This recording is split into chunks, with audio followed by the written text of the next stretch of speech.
Oke, selamat pagi di hari Sabtu yang cerah indah ini. Tepatnya tanggal 9 November 2024. Kita akan bicara tentang yang ringan dan di luar fakta persidangan ya. Tapi ada kaitannya tetap dengan kasus ini ya. Oke, kita mulai dengan sayang sekali ya. Pagi ini ada berita yang sedih lah tentang sebuah akun yang dibajak. Coba dijelaskan, Pak. Oke, pagi Horas dulu Baliga Academy, semangat kita ya untuk memperjuangkan ketidakadilan yang dirasakan oleh rakyat jelata semacam kita di negara yang katanya sudah merdeka, padahal kita secara faktual belum ya.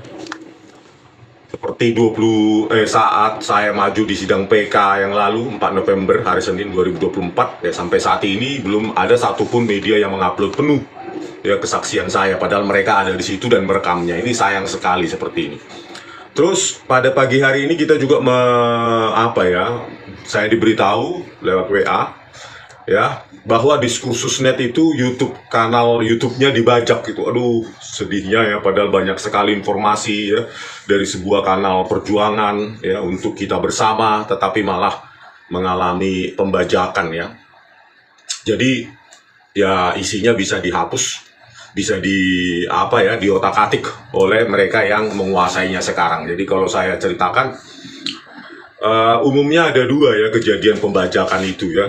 Yang pertama adalah kita memberikan password yang sangat ya cukup dekat dengan identitas kita gitu ya. Jadi mereka bisa melakukan brute force ya dari artefak-artefak digital yang mereka kuasai, khususnya Pegasus ini kan ada dimiliki oleh banyak pihak sekarang ya. Jadi dari artefak-artefak kita lewat email, lewat di HP ya, mereka punya kemampuan iterasi ya, untuk melakukan pencocokan, namanya algoritma brute force. Jadi dengan kemampuan iterasi tersebut mereka bisa mendapatkan password dari kanal YouTube kita ya.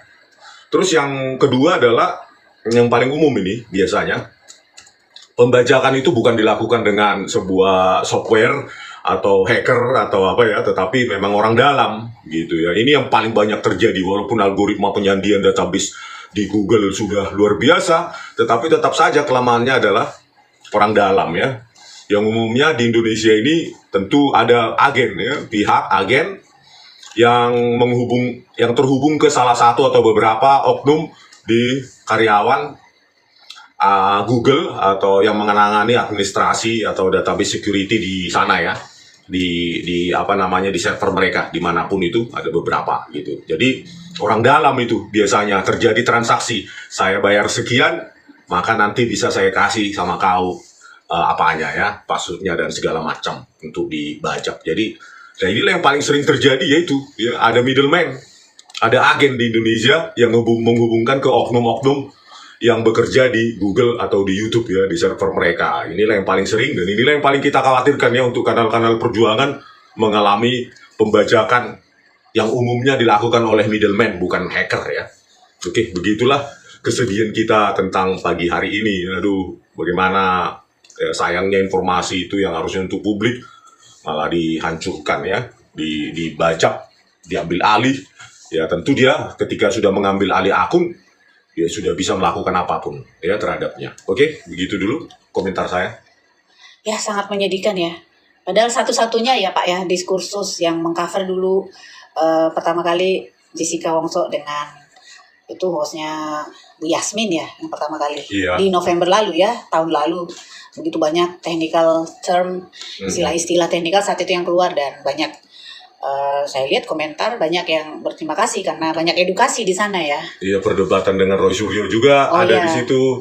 Kasus Tina Cirebon juga ada di situ. Wah, sayang sekali Pak ya. Banyak sekali edukasi di kanal Diskursus yang sangat berguna untuk kita bersama. Oke, kita masuk ke topik utama pagi ini tentang moralitas. Sewaktu sidang kan Bapak seperti terdakwa ya, dicari-cari kayak katanya nggak beretika atau apa itu ya. Nah, kaitan dengan itu, di sini ada berita di tahun 21 lalu, Jaksa Agung yang bernama ST Burhanuddin itu pernah dilaporkan oleh Koalisi Masyarakat Penjaga Adiaksa, Konjak ya, terkait dengan data ganda dan juga terkait poligami. Bapak pernah mendengar itu? Ya, saya baru baca ya. Makanya harusnya tiang moralitas atau integritas moral dari Kejaksaan Agung yang menggunakan istilah agung ini dimulai dari Jaksa Agungnya. Ya, jadi ya kita mendesak sebagai rakyat ya kepada Bapak Presiden Prabowo Subianto untuk menginvestigasi ini dengan serius, menelusuri kebenaran KTP ganda ini dari Jaksa Agung ya, ST Burhanuddin gitu loh. Jangan dihentikan, jangan didiamkan gitu. Kalau benar apa yang dilaporkan oleh Koalisi Masyarakat Penjaga Adiaksa ini atau Komjak ini ya ditelusuri ya di penjara, dipidana 2 tahun itu ya menurut undang-undang berapa itu? Undang-Undang nomor 23 tahun 2006 tentang administrasi kependudukan mengenai KTP ganda, yaitu warga yang memiliki KTP lebih dari 1 dapat dipidana penjara paling lama 2 tahun dan atau denda paling banyak 25 juta rupiah. Nah, makanya itu kan termasuk pidana ya, penipuan KTP ganda. Yang 1 KTP-nya lahir berapa itu? Oh, saya bacakan ya Pak ya. Di sini namanya dalam sebuah KTP, ini saya baca dari berita ya. ST Burhanuddin lahir 17 Juli 1960. Lalu yang kedua ada KTP lain dari Sistem Informasi Manajemen Kejaksaan Republik Indonesia, SIMKARI. ST Burhanuddin lahir 17 Juli 1954. Dan di sini dalam 2 KTP ini berbeda istrinya. KTP yang 1, istrinya itu bernama Sruningwati. KTP satunya lagi, istrinya bernama Mia Amiati. Begitu, Pak. Nah, makanya ya, jadi kalau integritas moral dari sebuah institusi ini kan dimulai dari ketuanya, kepalanya, kata Kapolri Jenderal Listio Sigit Prabowo. Kalau ikan busuk dimulai dari kepalanya, kan begitu kan? Jadi kalau di institusi Kejaksaan Agung ya untuk menjaga moralitas dan integritas moral para jaksanya yang di bawahnya itu ya harusnya dimulai dari Jaksa Agungnya ST Burhanuddin ini ya.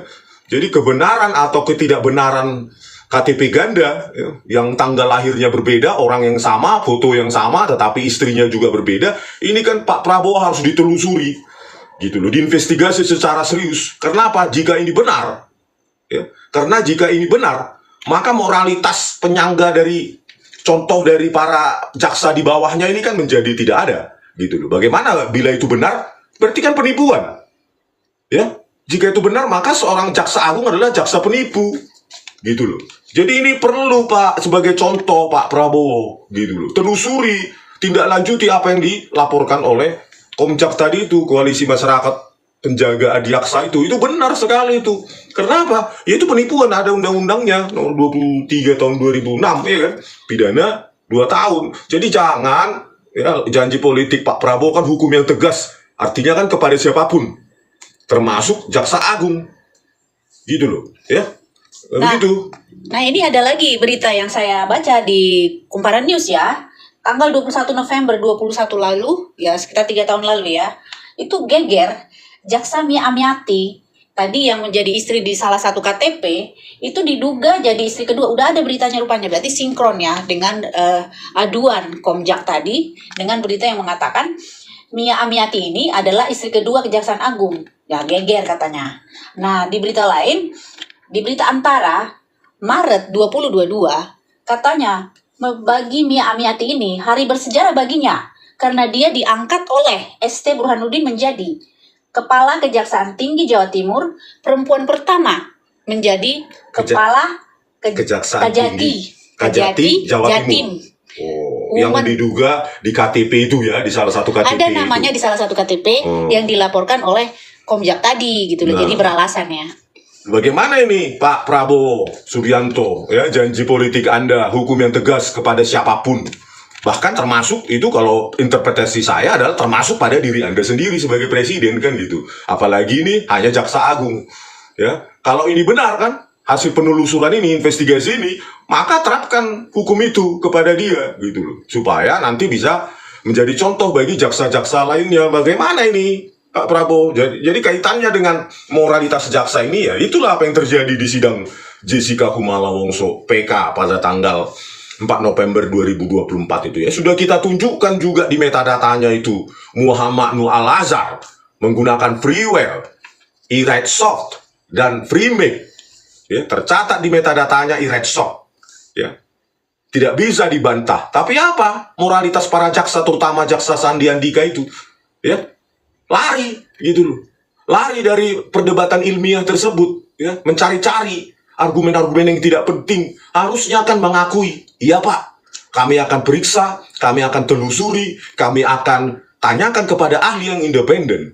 Bagaimana ini penggunaan freeware ini, e-write soft ini, tercatat di metadata, khususnya kamera 7 dan kamera 9, yang kamera utama, kok malah diotak-atik dimensi, laju frame, dan kodeknya oleh ahli forensik Mabes Polri, ya, Baris Krim itu, Kepala Laboratorium Subdit Komputer Forensik Mabes Polri. Kan harusnya begitu, ya. Moralitas dari jaksa adalah mencari kebenaran, bukan mencari pembenaran. Kalau kemarin di sidang kan enggak, dicari-cari, lari dari kebenaran itu, ya. Padahal harusnya kan mereka harus cari kebenaran itu dengan ahli yang independen. Inilah lari dari kebenaran. Kenapa? Ya jika benar jaksa agungnya aja KTP ganda, ya wajar kalau moralitasnya seperti Sandi Andika dan Wahyu Oktaviandi, Ardhito Muardi, Sugi Carvalho, dan siapa itu, Haribowo dan Mailani Wung, ya kan? Tidak mau tahu dengan otensitas dan integritas keutuhan data digital. Karena terbukti, ya, flash disk di tangan mereka pun berubah. Kadang 13 folder, kadang 11 folder, kadang folder 7 untuk CCTV 7 kadang 4 file, kadang 2 file, CCTV 9 juga kadang 2 file, kadang 3 file, folder CCTV 3 juga kadang 2 file, kadang 3 file, dan menipu Sandi Andika itu di persidangan. Begitu loh, ya, di persidangan. Izin yang mulia, kami tidak menyentuh atau merubah sama sekali. Itulah di perdebatan PK Jessica Wongso saja, ya, 4 November 2024 kemarin, hari Senin, itu dia tidak mau mengakui kesalahannya, gitu loh. Sudah jelas-jelas menggunakan freeware, e-write soft itu dilarang, gitu loh. Kriminal itu untuk negara maju, ya. Di negara kita aja mungkin belum ada aturan spesifik, aja aturan merusak barang bukti saja, ya. Belum ada di ITE itu merusak barang bukti di kita pidananya berapa, gitu ya. Atau saya yang tidak tahu. Itulah, bayangkan moralitas dari para jaksa ini, gitu loh. Padahal, ya, kalau dia punya moralitas sedikit saja itu, Ardhito Muardi dan Sandi Andika dan lainnya itu, terutama Ardhito Muardi itu, di persidangan sudah diakui, kok buram ya, gelap, kabur, diakui sendiri gitu. Tapi tetap saja dipaksakan menjadi bukti digital. Itulah mentalitas Ardhito Muardi, ya, yang bisa jadi dia mencontoh seniornya, gitu. Seniornya, ya nggak apa-apa bukti rekayasa, yang penting kita menang. Kan begitu Pak Prabowo. Bagaimana rakyat mencari keadilan ini kalau jaksanya pun tidak punya integritas moral, mencari kebenaran, harus benar harus menang, apapun bayarannya, apapun alasannya. Walaupun barang bukti rekayasa pun harus kami pakai, yang penting kami menang. Dan tidak ada pengakuan minta maaf kami salah kepada rakyat, ya. Seolah-olah mereka itu punya perlindungan hukum. Jaksa itu terserah kami mau menghadirkan barang bukti rekayasa pun terserah, gitu. Kan udah jelas itu semua kabur di persidangan. Ya kita temukan ternyata pakai freeware manual Azhar itu, e-write soft. Dan jaksa tetap bersikeras di persidangan itu. Ini kan bagaimana penegak hukum ini kalau tidak berani mengakui salah? Ya, sudah tercatat di metadatanya pun masih keras. Ya. Jadi mungkin dia mencontoh senior-senior atasan-atasannya. Makanya saya anjurkan kepada Pak Prabowo, ya, saya desak sebagai warga masyarakat, ya, telusuri investigasi identitas ganda dari Jaksa Agung ST Burhanuddin. Ya, kebenarannya harus disampaikan kepada masyarakat sehingga masyarakat tahu, gitu loh. Kalau terbukti KTP ganda, maka dia seorang penipu. Tanggal lahirnya pun ditipu, identitasnya ditipu. Ya, gitu loh. Bagaimana moralitas Jaksa Agung semacam itu menjadi contoh moral bagi jaksa-jaksa lainnya seperti Ardhito Muardi, Sandi Andika, Haribowo, dan lainnya. Ya hancur penegakan hukum di Indonesia ini. Mulai dari Jaksa Agung itu harus benar. Begitu pendapat saya. Oke, lanjut. Ya, kalau dikaitkan lagi dengan persidangan 2016 lalu, Jessica Wongso, itu kan salah satu salah satu ahli yang didatangkan dari Australia, Profesor Dr. Beng Beng Ong ya, itu sampai dicegat segala itu katanya visanya harus bisa kerja untuk menjadi ahli gitu sampai dipermalukan begitu ya. It's not fair ya. Padahal ini Jaksa Agungnya aja terang-terangan KTP-nya ganda. Terus juga katanya yang melapor tadi Komjak itu di salah satu KTP itu dia mengaku pekerja swasta. Udah umurnya Dipalsukan. dipalsukan tapi ya. Istrinya juga Nama istrinya beda karena pekerjaannya juga Nah, swasta.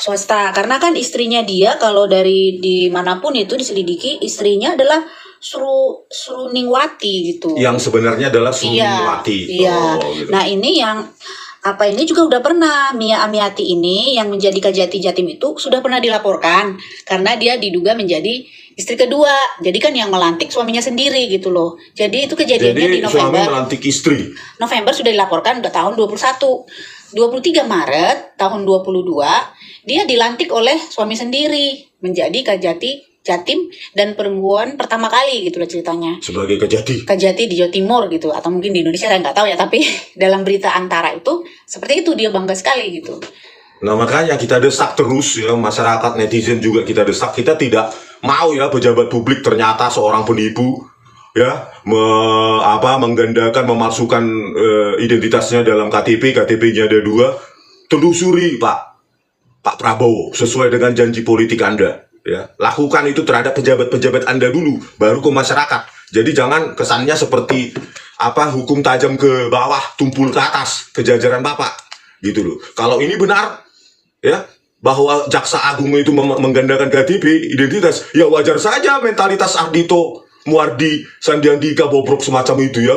Barang bukti digital sudah buram-buram begitu dihadirkan di persidangan, dan bahkan kita bongkar pakai Muhammad Nual Azhar pakai freeware saja di Redshop, di metadata tidak ada rasa bersalah dan rasa untuk mengakui kesalahan itu ya, untuk fair play menghadirkan persidangan yang adil ya. Padahal mereka sampai mendeportasi itu Beng Beng Ong karena tidak ada visa kerja. Mereka menuntut sempurna untuk ahli-ahli dari pihak seberang, padahal mereka sendiri penipu di persidangan ya, mengaku tidak mengubah sama sekali isi flash disk, padahal berubah terus ya. Di YouTube Kompas TV tanpa kita download ya, langsung dari YouTube Kompas TV kita bisa putarkan itu di video selanjutnya, atau saya tampilkan di belakang lagi ya, di belakang video ini.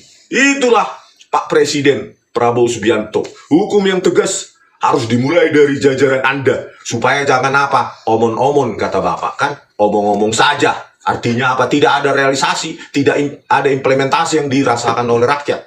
Jadi ya bagi kami, kalau itu tidak dilakukan, ya berarti janji politik hukum yang tegas ya hanya angin lalu aja lah ya. Angin lalu yang tidak perlu kami dengar lagi janji-janji politik Anda berikutnya, kan gitu. Oke? Baik Pak, saya kira cukup untuk topik hari ini. Kita sambung lain kali.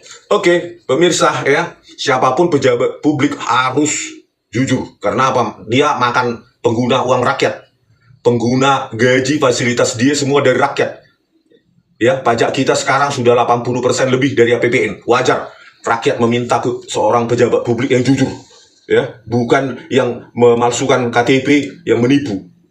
Oke, sekian dulu dari kami Bali Academy di tepian Danau Toba yang indah.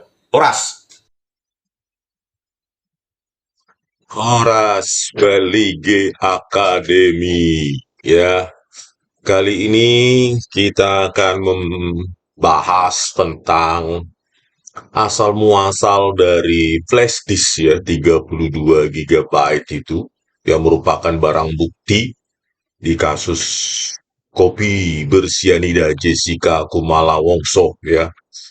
Semoga ini didengarkan oleh yang mulia majelis ya, atau tim Hakim Agung yang menyidangkan ini nanti ya, bahwa ternyata saya juga baru tahu ini flash disk 32 GB ini berasal dari seorang teknisi CCTV Cafe Olivier ya, bernama Sajidin. Jadi dialah yang yang mengekspor dari DVR Telview FD161S itu ya, 900 GB katanya kapasitasnya, ke dalam flash disk berkapasitas 32 GB ya.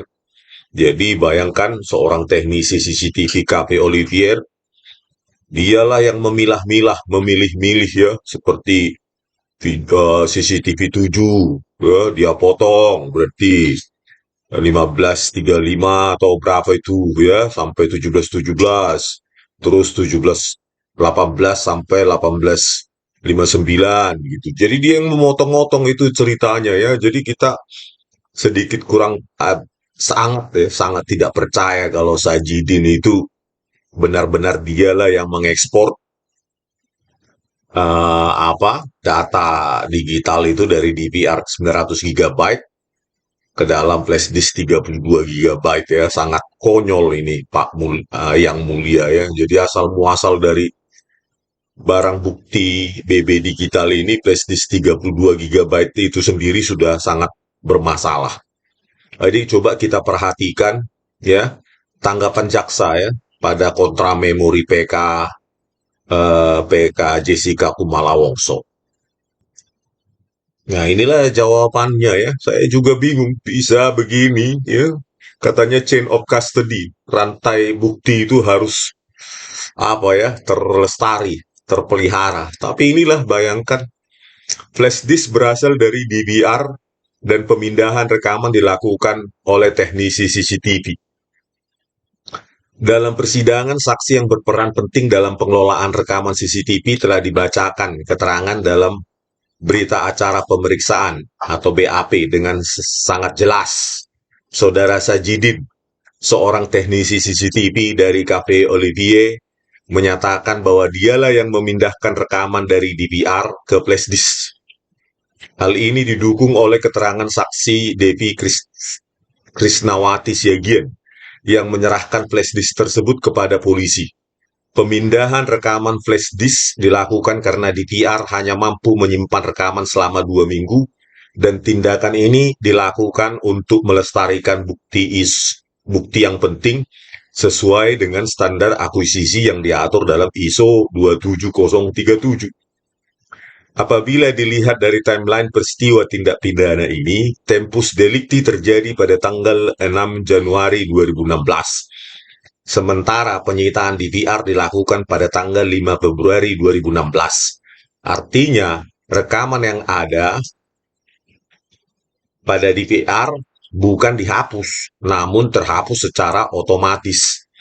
Dikarenakan kapasitas DVR yang hanya mampu menyimpan rekaman selama 2 minggu ya. Ya, padahal di persidangan katanya hari yang sama, malam itu polisi sudah datang ke Cafe Olivier. Menurut keterangan Devi Krisnawati Siagian. Ya, di sini penyitaan DVR dilakukan 5 Februari 2016. Ya, artinya ini dicocok-cocokkan supaya DVR itu override ya. Jadi tidak bisa lagi diminta pertanggungjawaban untuk menyetel langsung dari DVR ya, seperti di persidangan Sandi Handika mengatakan DVR itu kosong, sudah terhapus katanya begitu ya. Inilah, jadi disengaja alasan ini ya, dicocok-cocokkan, padahal Devi Krisnawati Siagian mengatakan di persidangan polisi langsung datang, kenapa tidak disita kan begitu. Itu satu poin. Poin yang kedua adalah ya, bagaimana mungkin kita menyerahkan barang bukti itu hanya disediakan oleh seorang teknisi CCTV. Ya.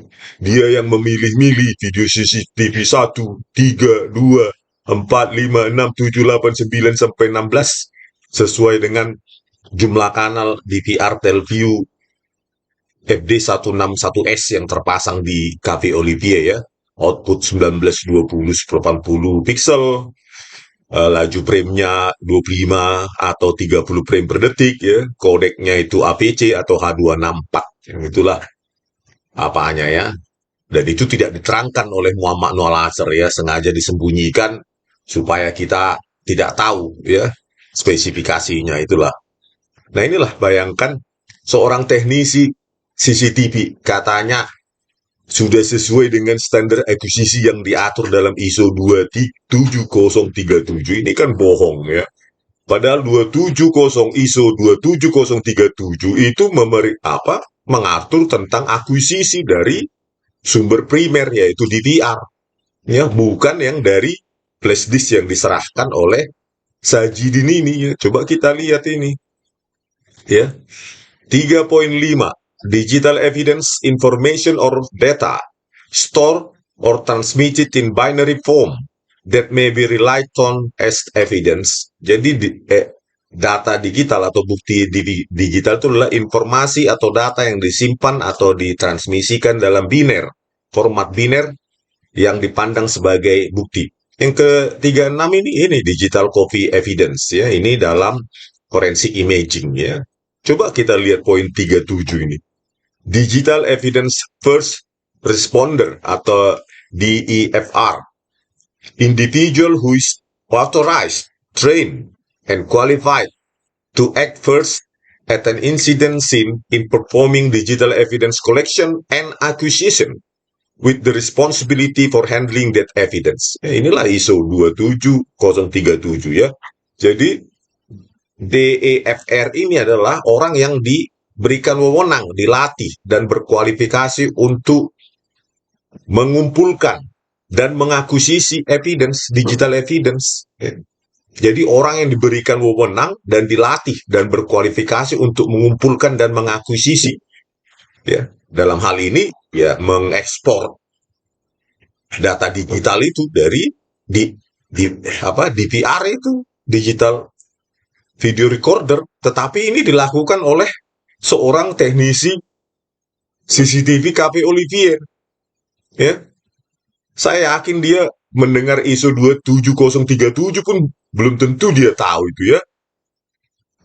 Terus di sini digital evidence specialist 3.8, ya, dalam ISO IEC 27037. Digital evidence specialist atau DES, ya, individual who can carry out the task of DEFR and has specialized knowledge, skills, and abilities to handle a wide range of technical issues. Jadi DES itu adalah digital evidence specialist, ya, orang yang memiliki spesialisasi untuk melakukan DEFR, yaitu akuisisi dan koleksi, mengakuisisi dan mengumpulkan digital evidence. Bayangkan ini, ya. Bayangkan apakah seorang seorang teknisi CCTV, ya, yang yang cuma memasang-masang gitu, ya, membenarkan paling kalau kabelnya patah atau dimakan tikus. Apakah dia mengikuti standar akuisisi yang diatur ISO 27037 inilah, ya.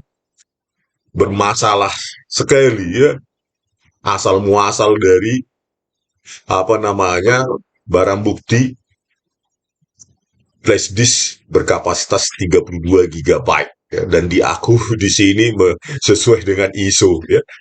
Saya yakin teknisi ini pun mendengar ISO 27037 pun belum pernah dia seumur hidupnya, ya. Dan dia tidak pernah dihadirkan di persidangan, ya. Jadi hanya BAP saja yang katanya disumpah atau apa, tapi kan dia tidak pernah diuji, divalidasi keterangannya, ya, divalidasi oleh pengacara dan hakim. Ya, harusnya ini ditolak ini. Harusnya ini. Tapi itulah, ya, Binsar Gultum Partai Tulus Utapea yang menerima saja apapun terserah para jaksa itu, ya. Inilah.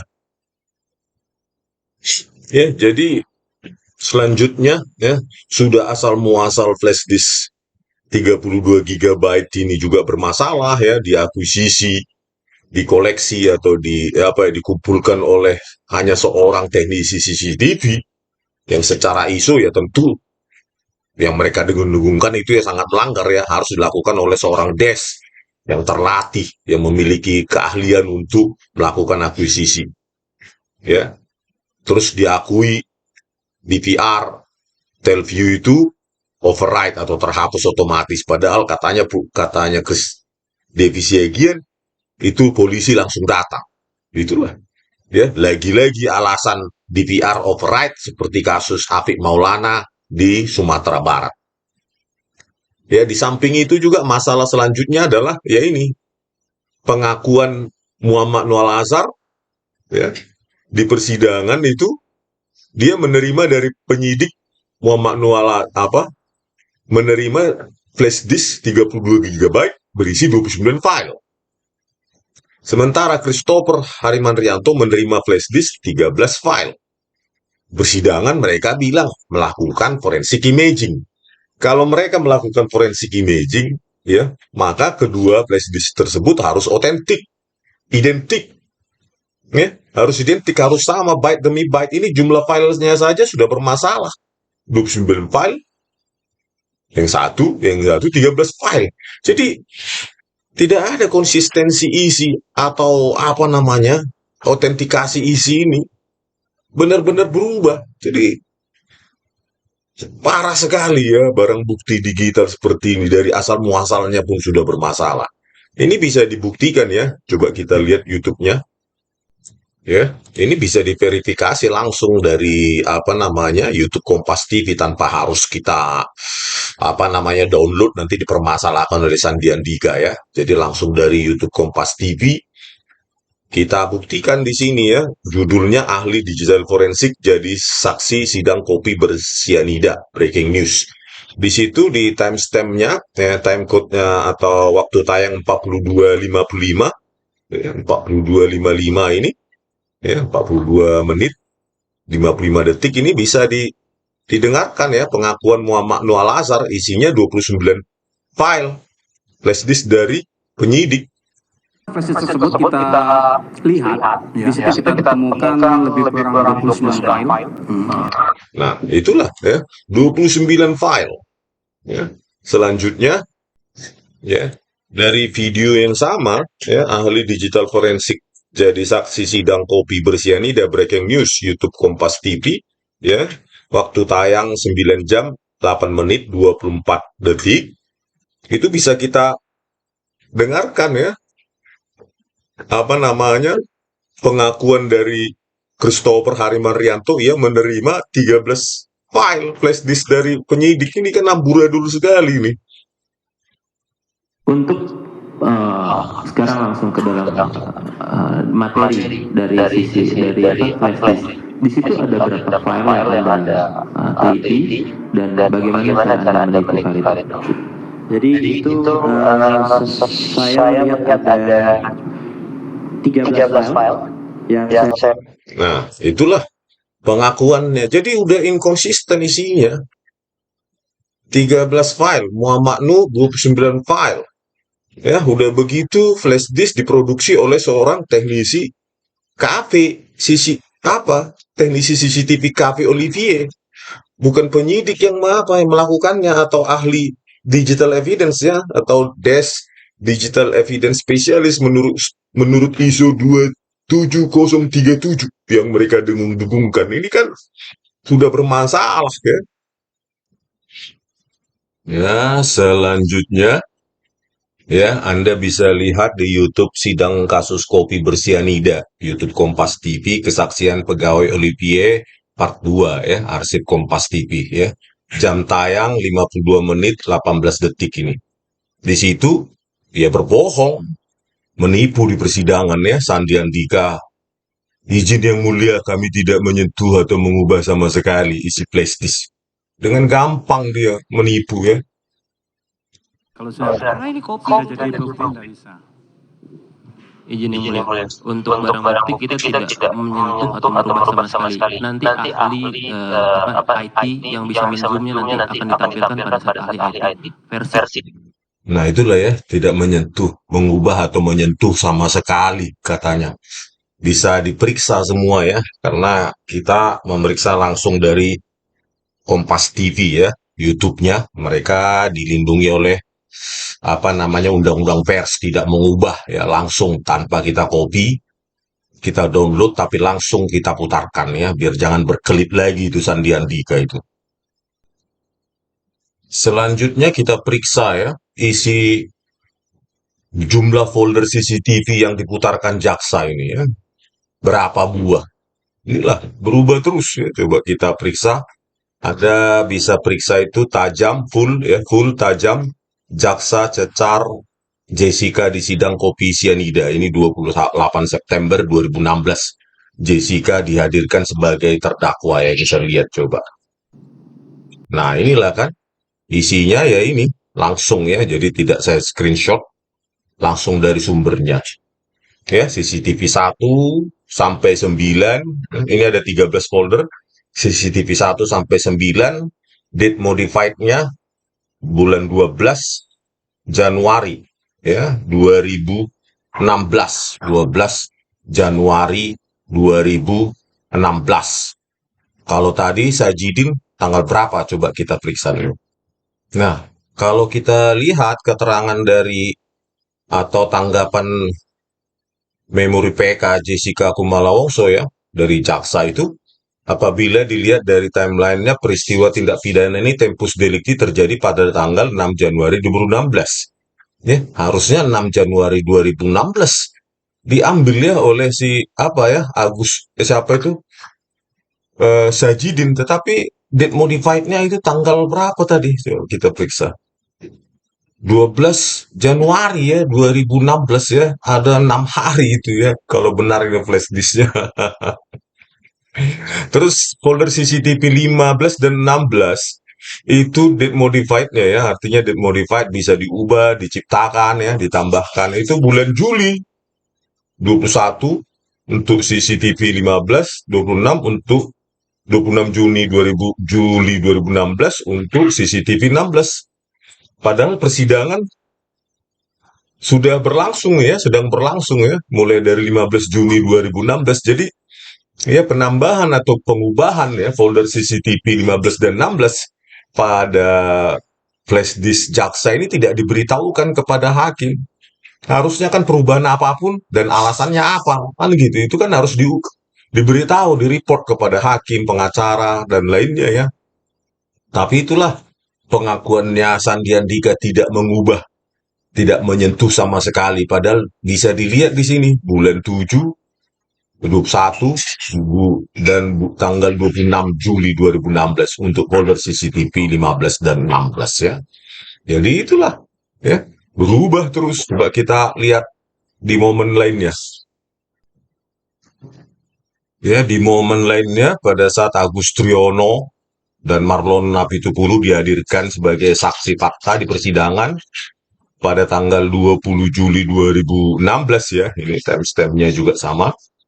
Bisa kita perhatikan jumlah foldernya ya. Coba kita lihat di sini. Ya, untuk bisa diverifikasi di Kompas TV YouTube, kelanjutan kesaksian di sidang Jessica Wongso. Untuk waktu tayang 52 menit 06 detik ya, kita bisa putarkan ini. Nah, inilah kan. Bisa kita screenshot. Nah, inilah 1, 2, 3, 4, 5, 6, 7, 8, 9, 10, 11. Jadi ada 11 folder. Karena folder CCTV 15 dan 16 tadi ditambahkan pada tanggal 21 dan 26 Juli ya. 2016. Jadi tanggal 20 Juli pada saat Agus Triyono dihadirkan itu tidak ada. Bayangkan sesuka-suka hati para jaksa ini menipu-nipu ya. Mengubah-ubah isi flash disk sebagai barang bukti digital. Selanjutnya bisa kita perhatikan juga isi folder. Untuk folder CCTV 3 ini. Ya, pada saat siapa ini? Siapa namanya ya? Pada saat Rasmiati ya, reservasi manajer reservasi tanggal 28 Juli, kalau tidak salah ya, 28 Juli 2016. Kita perhatikan isi folder CCTV 3 yang ada di tangan jaksa dan diputarkan oleh jaksa ya.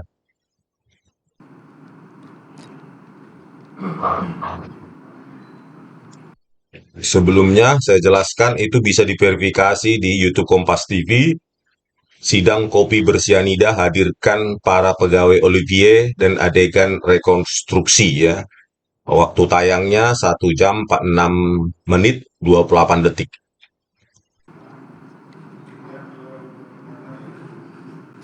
Nah, inilah dia ya. Isi folder di tangan jaksa ini ya. Satu warna, satu gabungan, dua file ya.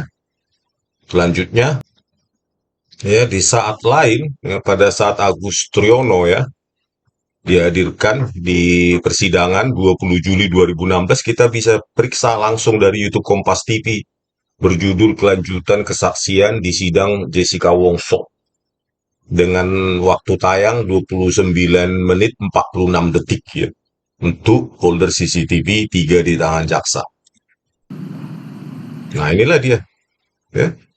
Folder CCTV 3 itu tiga file ya. 2 warna, 1 keabuan. Inilah berubah terus ya. Antara 20 Juli dan 28 Juli saja sudah berubah-ubah. Padahal si jaksa penipu itu Sandi Andika mengatakan, "Izin yang mulia, kami tidak mengubah atau menyentuh sama sekali." Itulah penipuan terus. Untuk folder CCTV 9 di tangan jaksa, kita bisa periksa ya untuk dari YouTube Kompas TV langsung kelanjutan kesaksian di sidang Jessica Wongso ya. Ini 20 Juli 2016, Agus Triyono dan Marlon Napitupulu dihadirkan sebagai saksi fakta ya. Waktu tayangnya 52 menit 01 detik, bisa kalian periksa ya.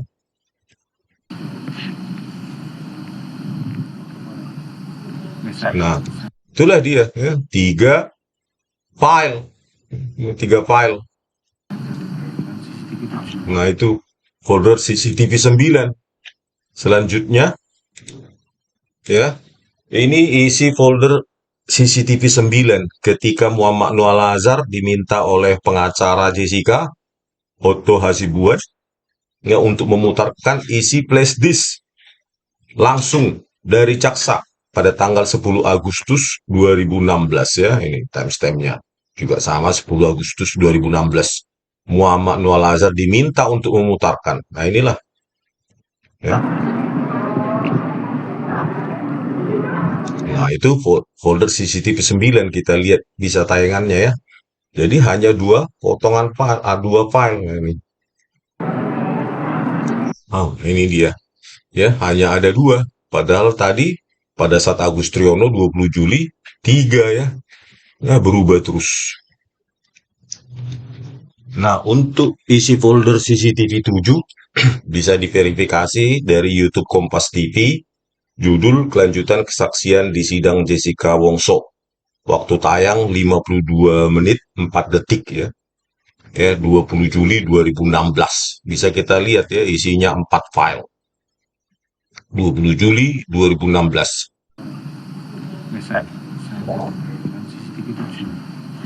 Nah, itu dia. Saya ulangi.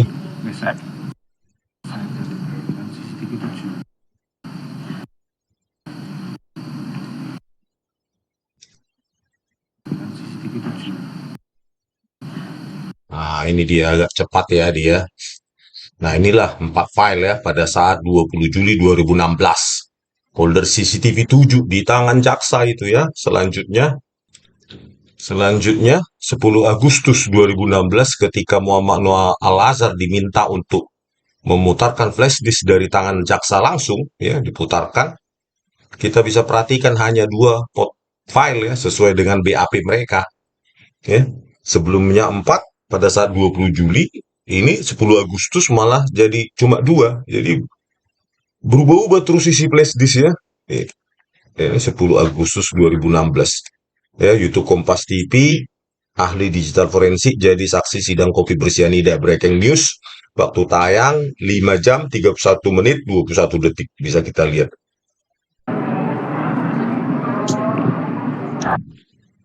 Nah, itu kan hanya 2 ya.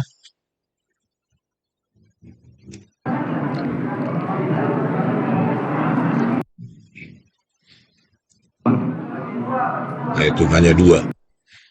Ya, inilah dia. Tadi diputarkan 1, 2, 3, 4, 5, 6, 7 ya. Tadi di back isinya 2 ya. Nah, itulah. Ya, jadi hanya 2 potongan file pada saat 2 file folder CCTV 7 10 Agustus pada tanggal 20 Juli 2016 Agus Triyono dihadirkan 4 ya tadi ya. Aduh, berubah terus. Inilah yang mulia yang memutuskan, semoga menonton ini bagaimana barang bukti digital diperlakukan mereka secara semena-mena, kan tidak fair play atau tidak fair trial semacam itu. Jadi integritas, keutuhan data itu sudah terobrak-abrik ya. Padahal sesuai dengan pasal 6 Undang-Undang ITE harus dijamin keutuhannya. Ini jumlah file folder aja berubah, isi folder juga berubah ya. Jadi bagaimana ini yang mulia hakim ya, kita harus paham lah ini keutuhan data itu adalah nomor satu dan absolut gitu. Belum lagi Muhammad Noor Al-Azhar menggunakan ini ya, software ini Soft ya untuk mengotak-atik yang mulia hakim yang mengotak-atik lebar dan tinggi frame. Ini laju frame juga, kodeknya disuka-suka dia ubah, bisa mendisable audio. Inilah yang digunakan oleh Muhammad Noor Al-Azhar untuk mengabur-ngaburkan, menganimasi segala macam. Ini kan sangat keterlaluan ini yang mulia ya. Apalah definisinya ini ya, barbar brutal biadab yang cocok ya, tiga kata itu untuk mereka-mereka ini. Nah, inilah tercatat di video apa ya, file video CCTV 3 1555 1718, inilah dia ya, dipakai terhadap file video CCTV 3 yang tertera pada BAP-nya ya, metadata Muhammad Noor Al-Azhar itu. Ya, untuk ini juga kamera satu juga dia pakai juga Muhammad Noor Al-Azhar itu ya. Soft itu ya, freeware software gratisan itu untuk mengotak-atik lebar frame, laju frame dan kodek. Begitu juga dengan kamera 9 1535 sampai 1659 ini tercatat di metadatanya penggunaan Soft. Begitu juga yang kamera 7 17 17 18 39. Soft juga dia pakai. Padahal di sini kamera mahkota menentukan pergerakan Jessica sesudah Mirna Salihin datang ya, 1718, yang bisa dipakai dengan jelas dan terang posisi sedotan, warna kopi, sisa volume kopi, siapa saja yang meminum.